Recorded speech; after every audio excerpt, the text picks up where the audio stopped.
You are listening to the Your Empty Nest Coach podcast with Coach Christine, episode number 21. Let's talk about your excuses. This podcast is for you, a mother who years ago walked away from a career to raise your child. Sure, you've been busy volunteering, carpools, maybe part-time work, and taking care of everyone. But your main gig? That has been your child. Now that they are in their later years of high school, the empty nest looms ahead for you and it is freaking you out. I've been there and I get it. Together, we'll turn our freaking out energy into freaking awesome energy. Hello, my empty nest friend. Thanks for listening today. You made time for you and you are listening to my podcast. That means the world to me. I may not know your name, but I see a new listen and that always makes me smile.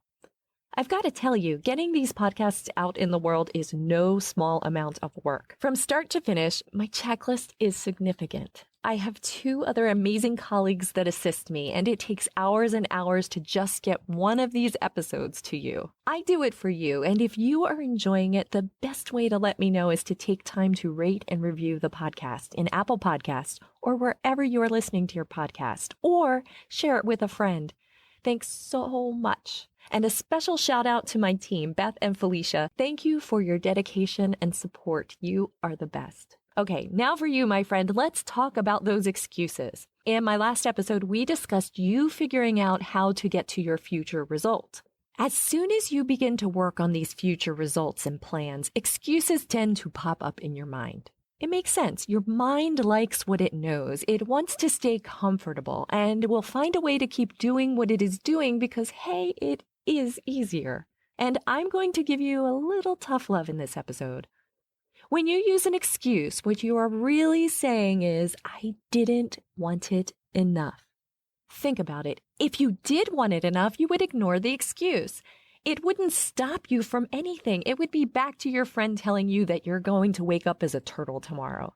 Complete nonsense to your mind, so you don't even give it a second thought. So here's the question. Do you want that excuse or even those excuses to be the reason that you don't get to your result? So I want you to learn to expect the excuses and to look for them. As you do the work to plan on getting to your results, write down every excuse that appears in your mind. You know, things like, I don't have enough time. That's too much work. I can't make a decision. My family won't support me. I have too much going on to even make that a priority.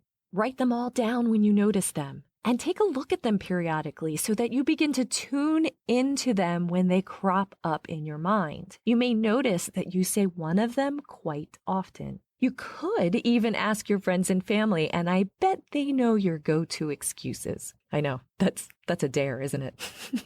Anyway, as you notice an excuse that you use, imagine that it is a sign for you that you simply have an obstacle that you need to overcome. From there, you can create a to-do list or a plan to defeat it. If you find that you are super comfortable with a particular excuse and don't want to let go of it, I'd like you to imagine that specific excuse written on your tombstone. Yeah, I know. How does that feel?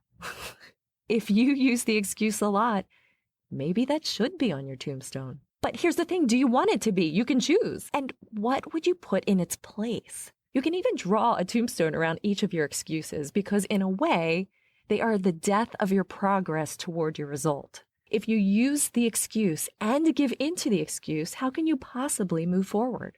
But this isn't really your tombstone. It's just a visualization. So you may identify those excuses and choose to bury them. You are alive. You are here and you can change the writing on the tombstone or visualize burying the whole thing and never use that excuse again. You might find that it will work its way out of the ground and attempt to get back in your life. But if you are in tune with identifying it, you have the opportunity to see it and note, oh, there's an obstacle I need to plan to overcome. And then put that excuse back in the ground.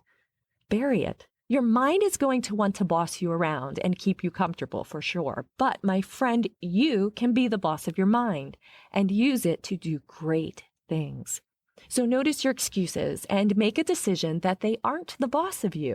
I know you are worth doing this work, my future empty nest friend. As I said in the last episode, future you is waiting for you and she's cheering you on. If you are ready to dig in and create a change in your own life that impacts both you and those around you, I invite you to join my upcoming coaching program. Be sure to get on my waitlist as space is always limited. Feel like you're missing something? Head back to my Empty Nest Prep episodes. They start in episode number 3 to learn more about your thoughts and feelings. Are you curious about all this future talk? Then check out episode number 13, where I talk about discovering future you. The questions I have for you in this episode are, what is your go-to excuse? Knowing your go-to excuse, are you ready to bury it forever? Fly on over to our Facebook group. Our name is Green Popsicle Sticks. Want to know why? Then listen to episode number 17. Or head to my website, youremptynestcoach.com/community for links to join our flock. Why should you join our group?